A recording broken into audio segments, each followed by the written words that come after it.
자, 그러면 일어서서 오늘의 본문 로마서 8장 12절서부터 18절을 교독을 하겠습니다. 마지막 구절은 같이 읽겠습니다.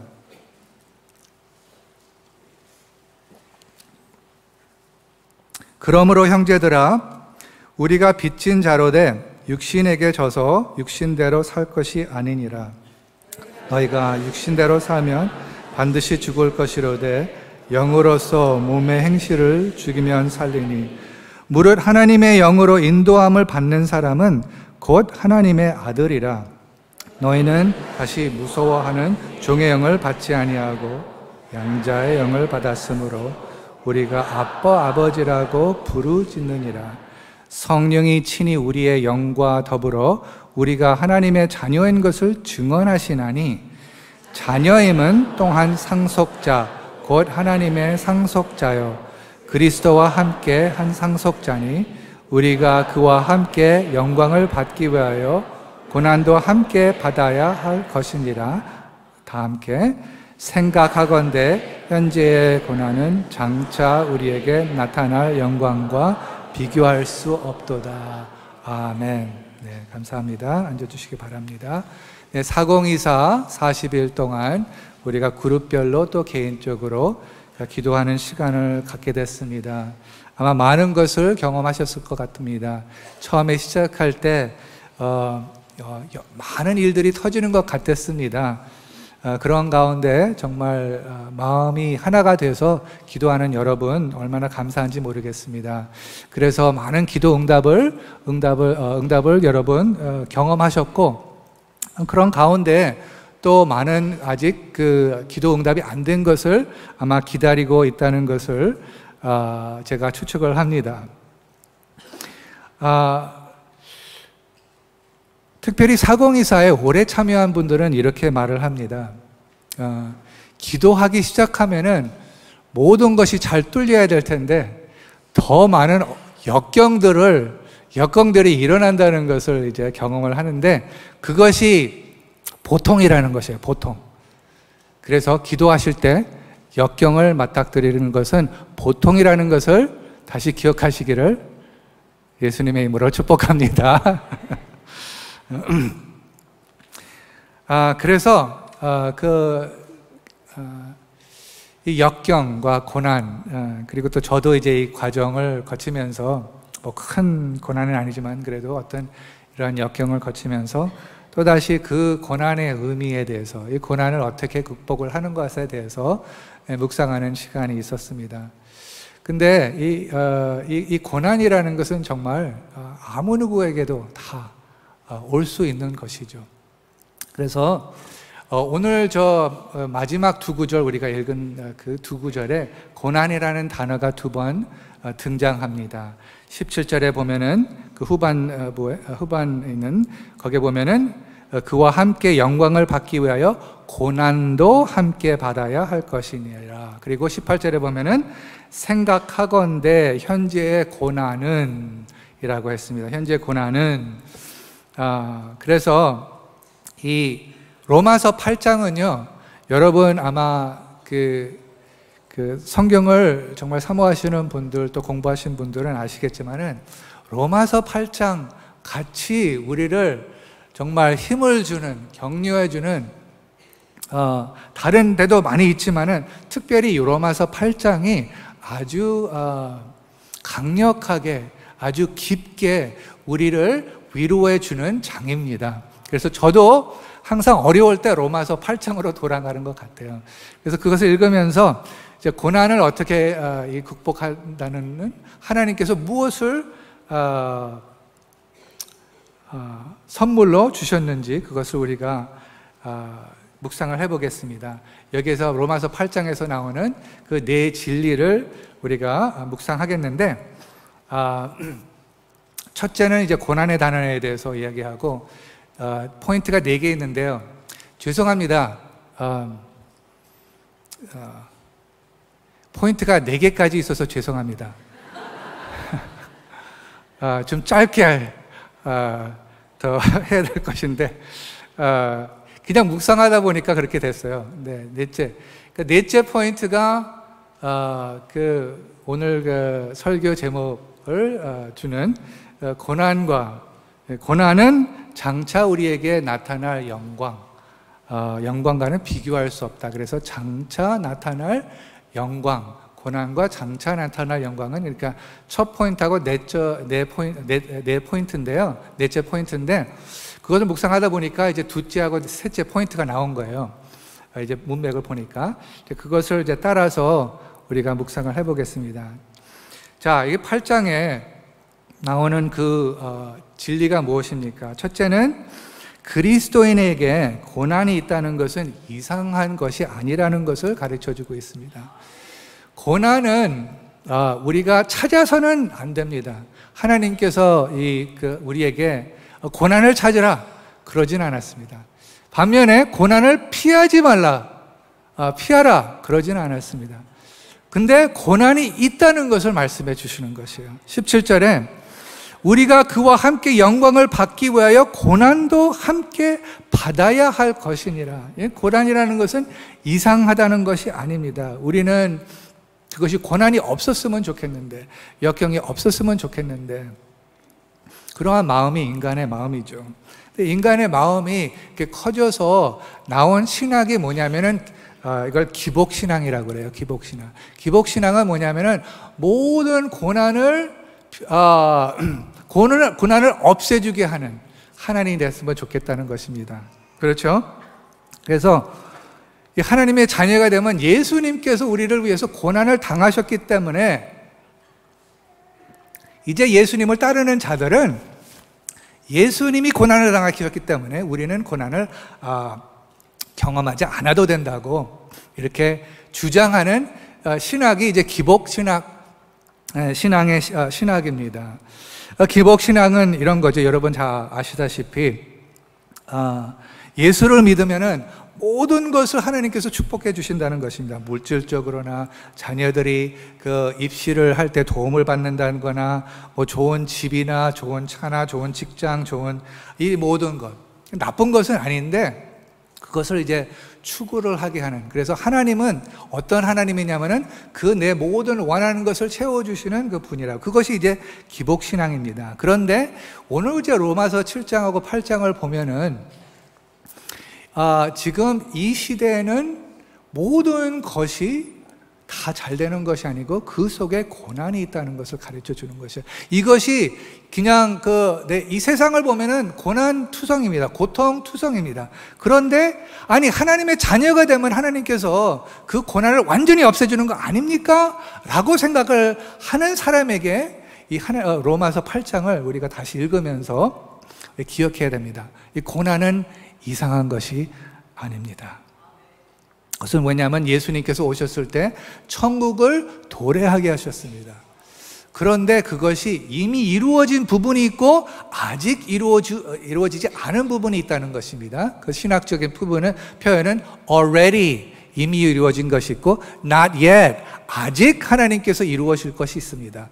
근데 이 천국을 예수 그리스도로 여기서 이제 도래해서 그것이 이제 주님을 믿는 자들을 통해서 이렇게 퍼져나가는 것이죠. 그래서 한 사람 한 사람씩, 한 가정 한 가정씩 그 하나님의 임재를 마음속에서부터 이제 경험을 하게 한다는 것이 이제 그 천국이 이 세상에 도래했다는 것인데요. 그렇지만은 이 세상에는 아직 죄투성입니다.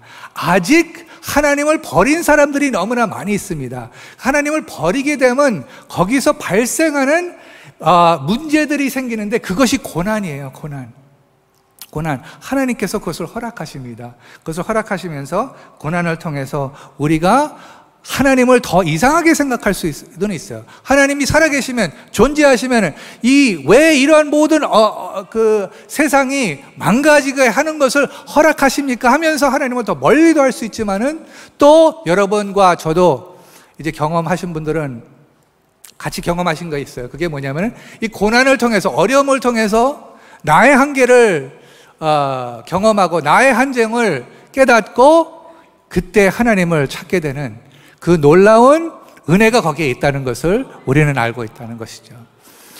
아무튼 이러한 그 고난이 그래서 이상이 아닌 것이고, 그리고 하나님께서 고난을 통해서 또 역사를 하십니다.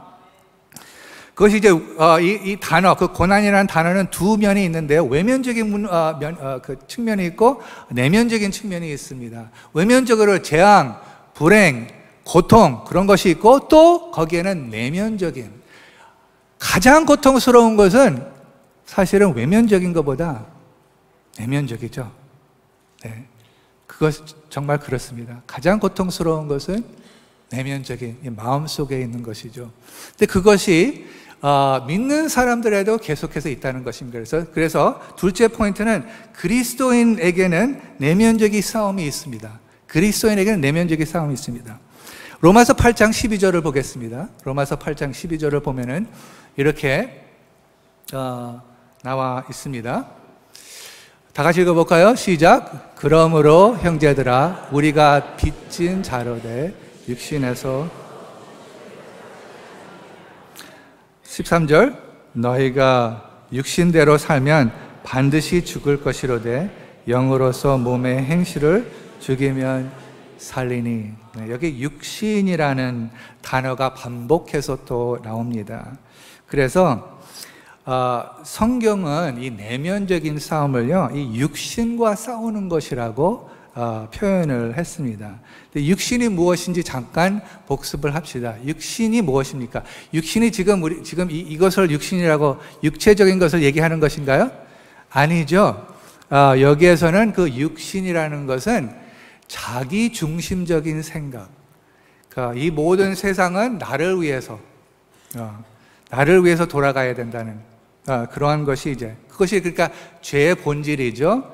하나님의 중심이 아니고 모든 것이 내 중심이 된다는 것. 그것이 이제 우리가 그것을 계속해서 싸우고 있다는 것입니다. 근데 이걸 보니까 8장을 보니까 사실 이 8장의 문맥은 몇 장이죠?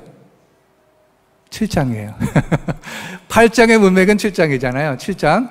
7장에서 보면은 이제 거기에서 이 싸움에 대해서 이제 설명을 하는데, 그것을 잠깐 같이 묵상을 해봤으면 좋겠습니다. 7장 7절서부터 잠깐 봤으면 좋겠어요. 여러분, 질문 하나 더. 구원은 은혜로 받습니까? 율법을 지켜서 받습니까? 은혜로 받는 것이죠. 은혜로 받는 것. 그래서 이제 이 로마서 이제 보면은 율법을 지킴으로 말미암아, 어떤 선행으로 말미암아 잘해서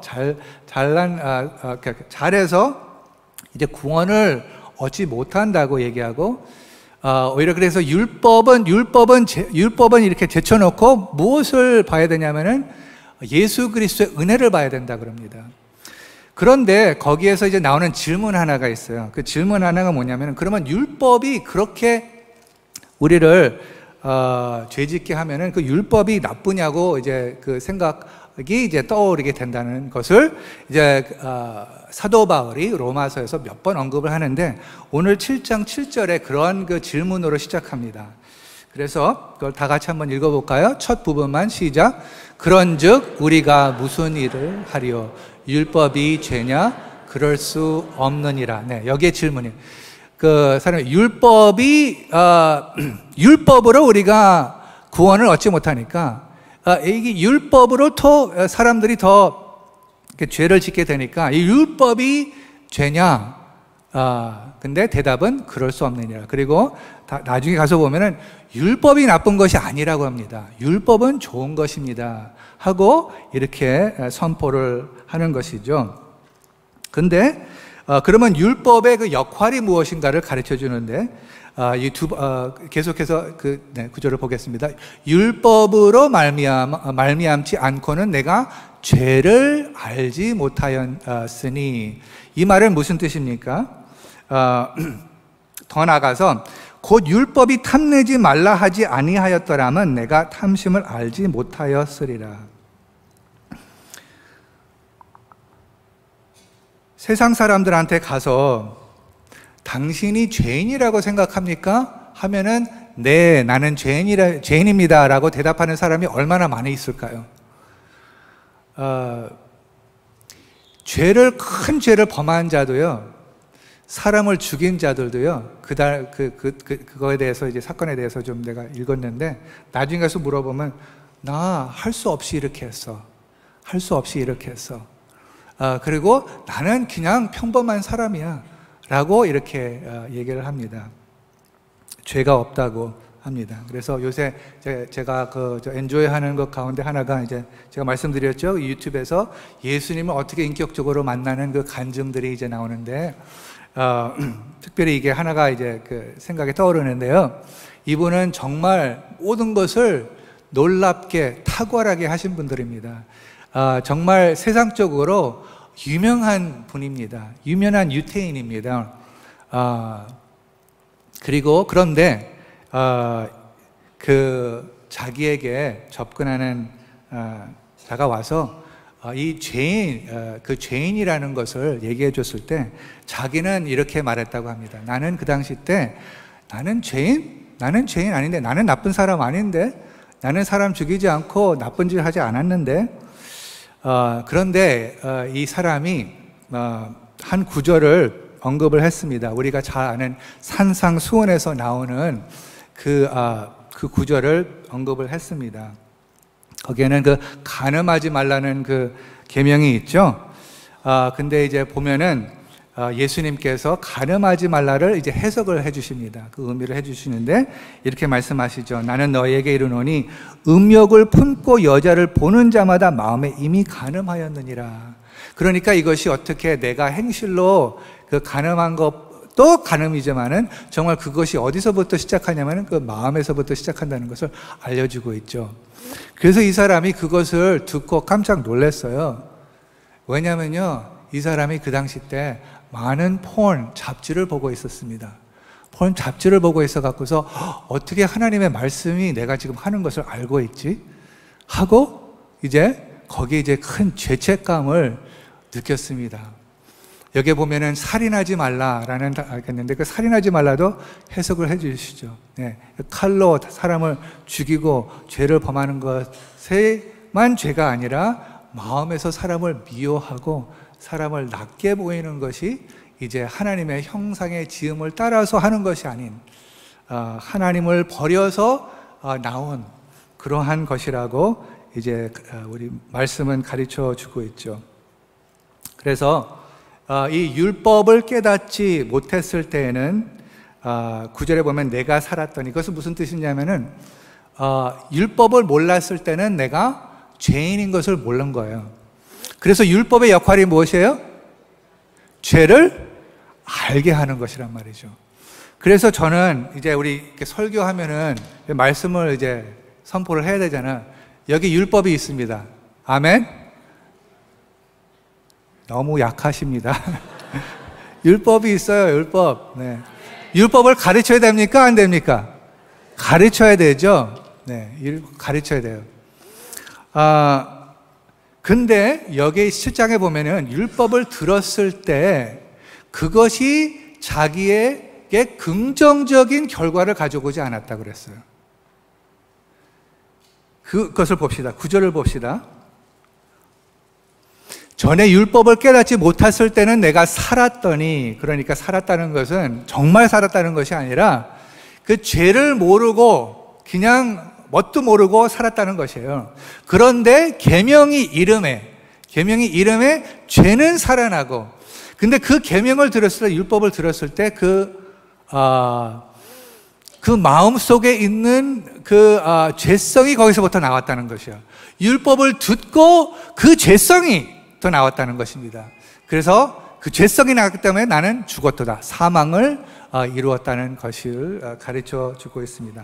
그래서 문제는 율법을 가르쳐야 되는데 율법만 가르치면은요, 이렇게 더 죽임을 가질 올 수 있다는 것이에요.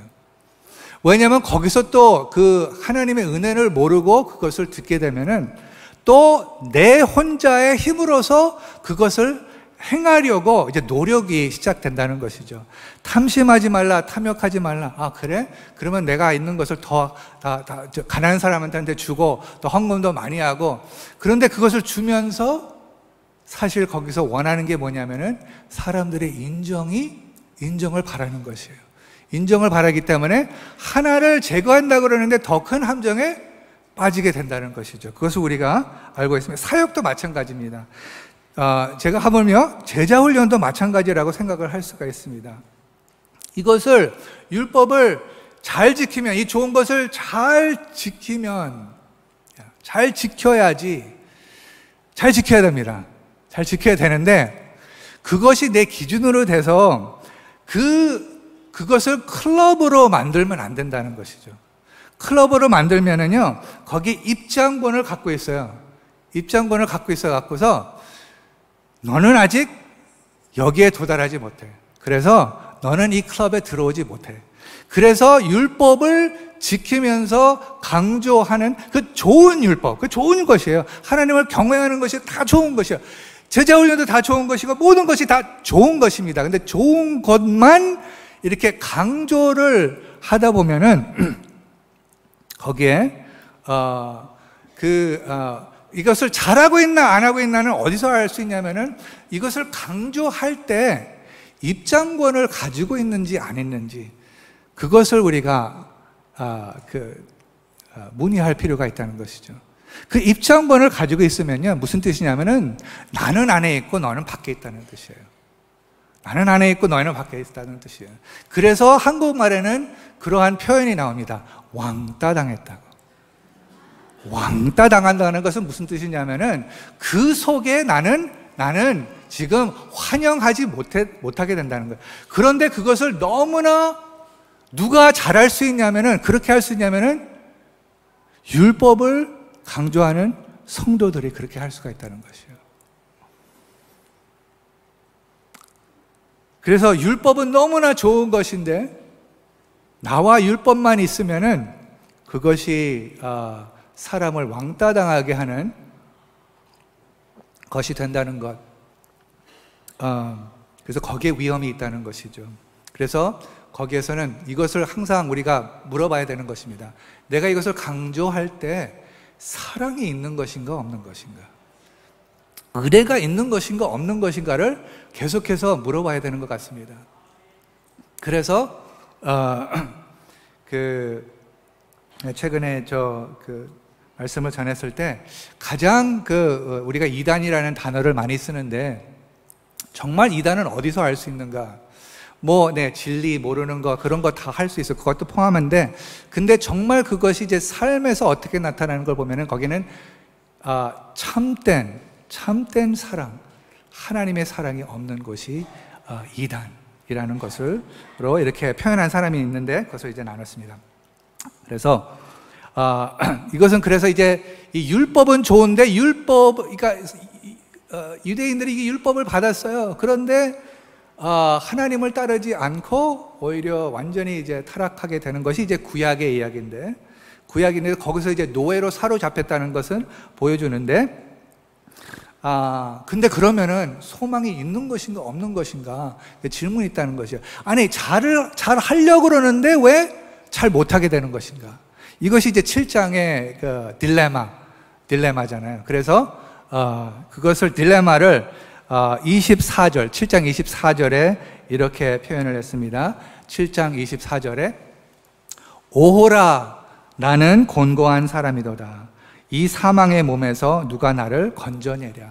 그러니까 7장, 나와 좋은 것 율법을 가지고는 아직도 여기에서부터 벗어나지 못한다는 것입니다. 그런데 이제 그것을 답해주는 것이 이제 7장 25절이잖아요. 그 7장 25절에 우리 주 예수 그리스도로 말미암아 하나님께 감사하리로다. 그 답이 뭐냐면 우리 예수 그리스도입니다. 그렇기 때문에 감사합니다. 한 분만 아멘 했으니까 제가 한 번 더 이제 찬스를 드리겠습니다. 제가 읽으면은 크게 아멘 해주세요. 네. 우리 주 예수 그리스도로 말미암아 하나님께 감사하리로다. 아멘. 네. 이 딜레마, 이 율법, 이 좋은 율법을 가지면서도 내가 지금 악으로 계속해서 가는 거기에서 누가 건져주실 것입니까? 예수 그리스도라라는. 그래서 예수 그리스도를 선포를 하면서 이제 그 8장 1절에 보면은 예수 그리스도로 말미암아 하나님께서 주신 선물이 있어요. 그래서 그것을 읽겠습니다. 로마서 8장 1절 시작. 그러므로 이제 그리스도 예수 안에 있는 자에게는 결코 정죄함이 없나니, 그러니까 예수 그리스도께서 하신 일을 통해서 정죄함이 없다는 것입니다. 그리고 나서 2절에 봅시다. 시작. 이는 그리스도 예수 안에 있는 생명의 성령의 법이 죄와 사망의 법에서 너를 해방하였습니다. 노예가 되었었는데 이 그리스도로 말미암아 성령의 새로운 파워를 하나님께서 주셨어요. 그래서 그거 성령의 파워로 말미암아, 그 생명의 파워로 말미암아 이 죄와 사망의 법에서부터 해방해 주셨다는 것입니다. 이것이 좋은 소식입니다. 이것이 복음입니다. 이것이 신약이에요. 네. 구약에서 얽매여 있었는데 신약을 줬던 건 예수 그리스도로 말미암아 죄를 용서하게 하여 주시고, 그리고 예수 그리스도로 말미암아 성령을 부어 주셨다는 것이 이제 신약의 가르침, 구약의 가르침이죠.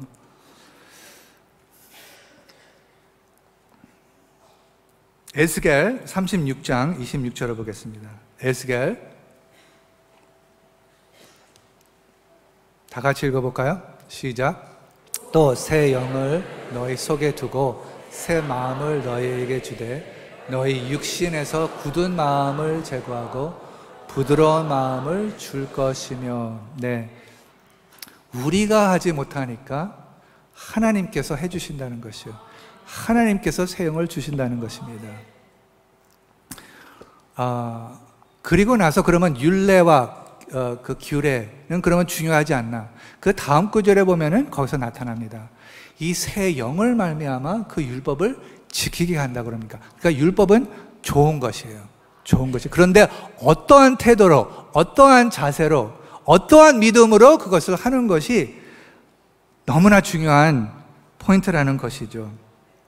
그래서 이 성령을 주셨는데 4절, 다시 로마서로 돌아가 봅시다. 로마서 8장 3절하고 4절을 보겠습니다. 잠깐 언급하고, 네. 율법이 육신으로 말미암아 연약하여, 네. 율법이 좋은데요, 율법 자체는 우리를 구원해 줄 수 있는 파워가 없다는 것이에요. 능력이 없습니다. 그 율법 자체는. 율법은 잘못한 것을 지적해 주는 것이에요. 잘해야 되는 것을 가르쳐 주는 것인데, 근데 그 자체로는 연약하다는 것이에요. 연약. 그래서 여러분, 아이들한테 이거 해, 저거 해 하면은 마음이 바뀝니까? 해야 돼요. 좋은 것이에요. 근데 그렇게만 법으로만 얘기하면 그 아이가 바뀝니까? 안 바뀌어져요. 아무리 수많은 법들을 다 가르쳐줘도, 그거 다 좋은 것 가르쳐줘도 마음은 바뀌지 않습니다. 그래서 연약해서 할 수 없는 것을 누가 하셨죠? 하나님은 하시나니 여기에.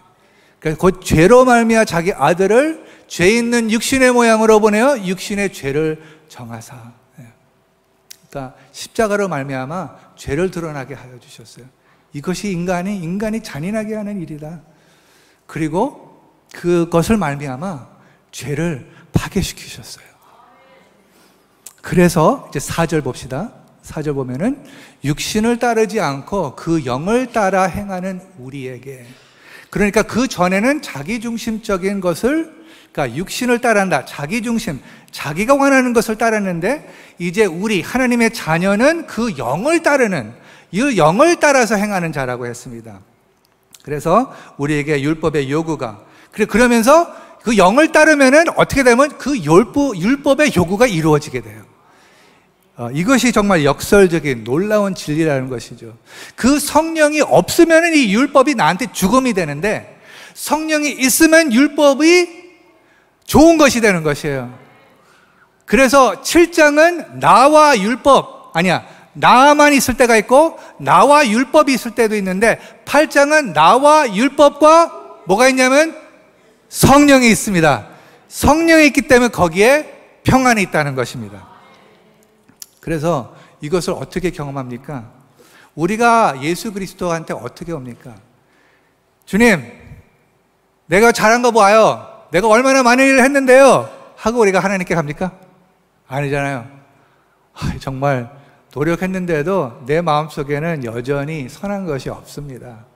라고 예수님께 가서 예수님이 내가 나를 고칠 수 없는 구원자가 그리고 나의 중심적인 것부터 하나님의 중심적이 되는 그 주인으로 이렇게 인정하는 것이, 고백하는 것이 이제 신앙의 첫 발걸음이라는 것입니다. 첫 발걸음. 그래서 성령을 부으십니다. 그러니까 이제 마음속에서부터 새로운 마음이 이제 그 새로운 생각이 시작되고 그런 것을 느낄 수 있습니다. 이것을 어떻게 계속해서 경험을 합니까? 유지합니까? 성령을 계속해서 체험하는 것은요, 우리가 처음 예수님께 나가간 바로 그대로 해야 돼요. 내가 할 수 없습니다. 하나님이 할 수 있습니다. 내가 이거 좋은 것인데 내가 이거 내 열심으로 했다가는 사람을 죽입니다. 나도 죽고 다른 사람을 죽입니다. 그래서 주님 저를 도와주세요. 이것을 바른 태도로 하게 해주세요. 바른 자세로 하게 해주세요. 그래서 예수님께 나는 목마릅니다. 목마른 자들아 다 내게로 오라. 수고하고 짐진 자들아 다 내게로 오라. 그게 예수님한테 가야 된다는 것이에요. 나는 할 수 없습니다. 너희가 너무나 무겁습니다. 다른 사람들 정말 사랑할 수 없습니다. 라고 고백하면서, 그래서 예수님께서 선물을 주셔야지만 제가 할 수 있습니다. 이것이 배를 타고 갔을 때 돛을 펴는 것이라고 하죠. 성령은 바람인데 우리가 기도와 믿음으로 돛을 펴니다. 그러면 거기에 성령의 바람으로 우리를 움직이십니다. 우리의 힘으로서 그 배를 움직이지 못하지만은 하나님께서 성령으로 그것을 움직이시는 것을 믿으시기 바랍니다. 아멘. 자,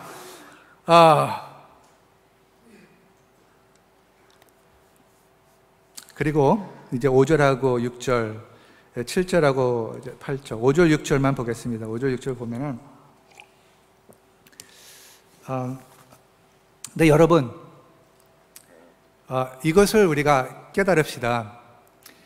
7장에도 육신하고 싸워요. 그렇죠?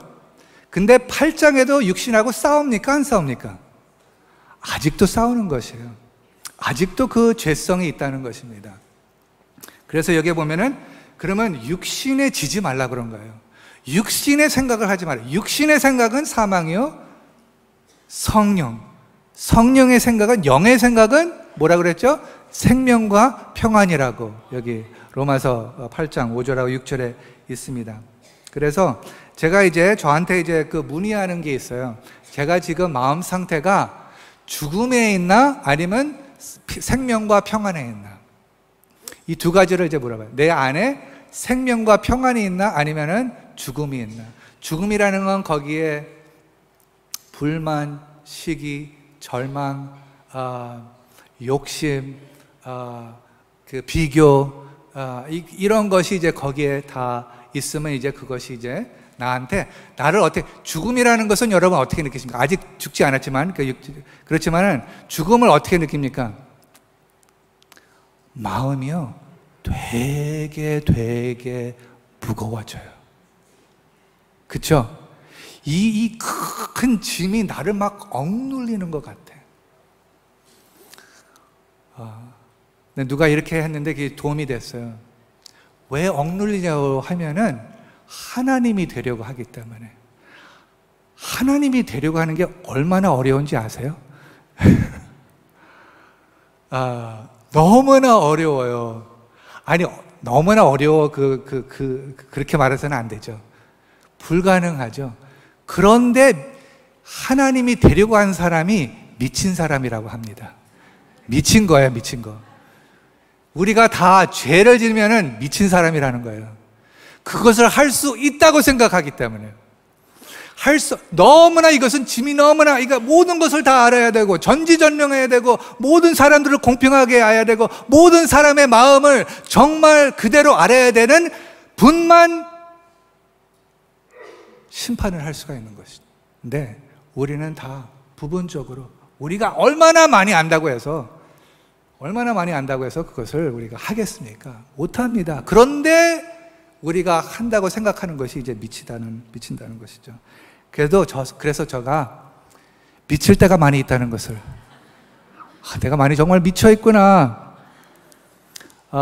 지금 다시 제정신으로 돌아와야지가, 그러면은 성령을 지시하는 것이 아니라 성령을 따르는 거잖아요. 그거는 하나님은 하나님이시고 성령을 따르는 거예요. 성령을 따르니까 이제 내가 다른 것에 대해서 걱정하지 않고, 그러니까 거기에 생명과 평안이 있다는 것을 우리는 알고 있다는 것이죠. 그렇죠? 그래서 이 성령의 역사가 그렇습니다. 이 육신의 싸움을 이길 수 있게 해주시고, 또 더 나가서 이거는 이제 나중에 하겠지만 잠깐 언급만 하고, 여기 보면은 그 성령을 통하여서 아바 아버지라는 그 말이 우리 마음속에서 나온다고 해요. 우리의 정체성을 가르쳐 주시는 분이에요. 이 고난을 어떻게 극복합니까? 우리의 정체성을 기억할 때. 우리는 어떤 사람입니까? 하나님 아버지의 아들, 딸들이에요. 아들, 딸들을 기억을 했을 때 그 아버지의 음성이 이 모든 세상의 음성과 모든 다른 사람의 음성보다 더 크단 말이에요. 이런 사람이 이랬고 저런 사람이 저랬고 이런 사람이 이렇게 했고 저런 사람이 저거 행동한 것을 심판하려고 그러고 판단하려고 그러면 너무나 무거운데, 그것은 하나님께 맡기고 나는 아버지의 음성만 들으면은 거기서 생명과 평안이 생긴다는 것입니다. 이것이 이제 성령의 역사예요. 그리고 마지막 포인트는 이제 오늘 넷째 포인트인데, 그러니까 첫째 포인트는 고난이 있다는 것은 이상한 것이 아닙니다. 그리고 그리스도인에게는 둘째 포인트는 내면의 싸움이 있습니다. 그래서 내면의 싸움에서, 외면의 싸움에서 이길 수 있도록, 승리할 수 있도록 하나님께서 주신 선물이 성령이라는 것이에요. 그리고 넷째 포인트는 그 성령의 그 역할을 지금 계속해서 묵상했는데, 오늘 9절 18절 마지막 현재의 그리스도인들의 현재의 고난은 장차 나타날 영광과 비교할 상대가 안 된다라는 것입니다. 성령이 이것을 가르쳐주고 있어요. 더 나가서 보면 모든 피조물이 지금 회복을 기다리고 있다고 했습니다. 근데 이 현재의 고난은 그 장차 나타날 영광과 비교할 수 없다는 것은, 아무리 심해도, 아무리 어려워도, 여러분 그렇게 생각해 보셨어요? 나같이 고달픈 사람은 없을 거야. 나같이 지금 이러한 어려움을 지금 겪고 있는 사람 드물어. 근데 여기에 보면은 그것이 얼마나 나쁘더라도, 여러분 아시다시피 예수 그리스도를 따르는 자들이요, 많은 사람들을 죽임을 당했습니다. 굉장히 잔인하게 그 죽임을 당했습니다. 1세대. 지금도 그렇게 당하고 있는 사람들이 있습니다. 근데 이 사람들이 왜 어떻게 견딜 수 있을까? 여러분 아십니까? 왜 그 기독교 그리스도인들이 이렇게 퍼지게 됐는지, 어디서 했냐면은 사람들이요, 그 그리스도인들이 죽는 모습을 보고 예수님을 따르게 된 것입니다. 그 죽은 사람들은요, 이 세상에 있는 그것을 추구하지 않았습니다. 세상에서 살았습니다. 세상에서 성실했습니다. 그러나 세상에 있는 것을 궁극적으로 추구하지 않았어요. 무엇을 받냐면은 장차 나타날 영광을 받습니다. 근데 제가 생각해 보니까 이 장차 나타날 영광에 대해서 내가 얼마나 묵상을 하면서 살고 있는가, 그런 질문을 하게 됐어요. 지금 특별히 이런 제가 이제 병가에 있으면서도 정말 그것이 나의 힘이 되는 것인가? 이게 성령께서 이 장차 나타날, 여러분 성령 충만함 경험하시는 것 좋으시죠? 감동이 있고 너무나 좋죠? 사랑이 넘치고, 그렇죠? 막 피부에 그 털이 막 일어나죠. 표현도 좀 이상한데. 정말 그 예배 때 성령이 충만할 때 그냥 사람의 말 아니고 그냥 성령의 임재 때문에 충만함, 그것이 놀라운 은혜예요. 근데 그것을 최소한 100만 배를 생각해 보세요. 100만 배를 생각해 보세요. 그러면은 우리가 지금 겪고 있는 고난은 아무것도 아니구나. 이거 금방 지날 것이야. 그래서 여기에 그런 그 얘기도 나누는데, 이거는 좀 제가 얘기하기가 좀 죄송합니다. 왜냐하면 제가 남자이기 때문에. 근데 여자가 아기를 낳을 때 굉장히 고통스럽다고 들었습니다. 보기도 했습니다. 근데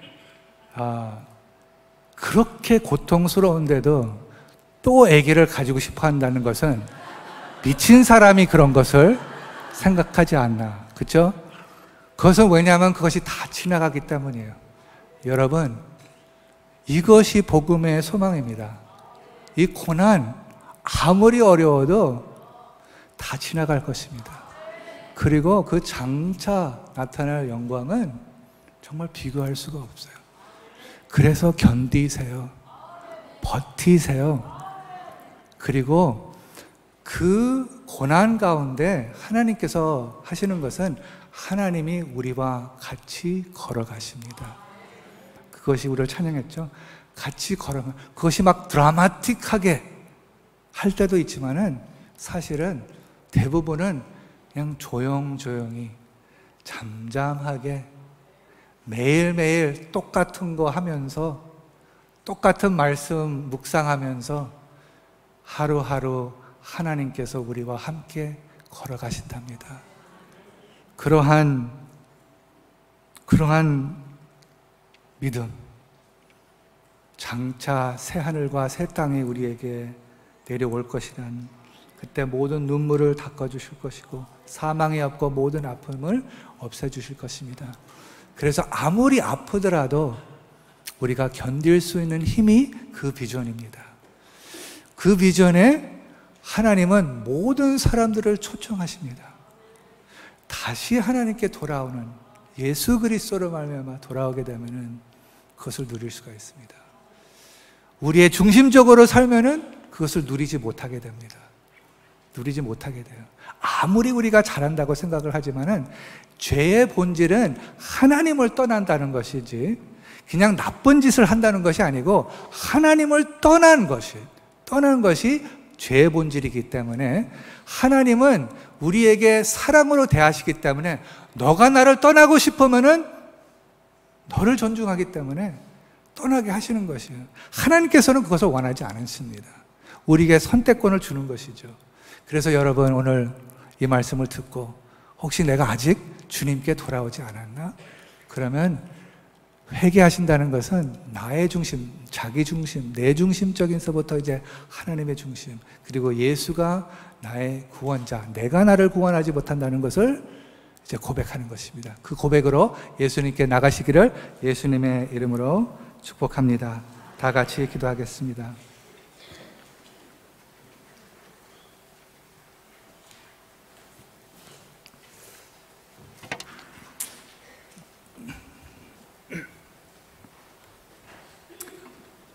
하나님,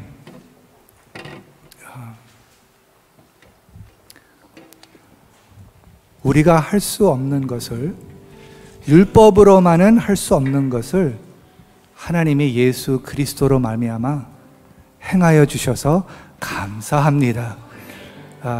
그리고 이 고난, 아직 천국은 도래했지만은 완전히 도래하지 않았기 때문에 지금 고난 있는 그 가운데서 아직 그 육신과 그 싸움 있는 가운데서 승리할 수 있도록 성령을 부어주셔서 감사합니다.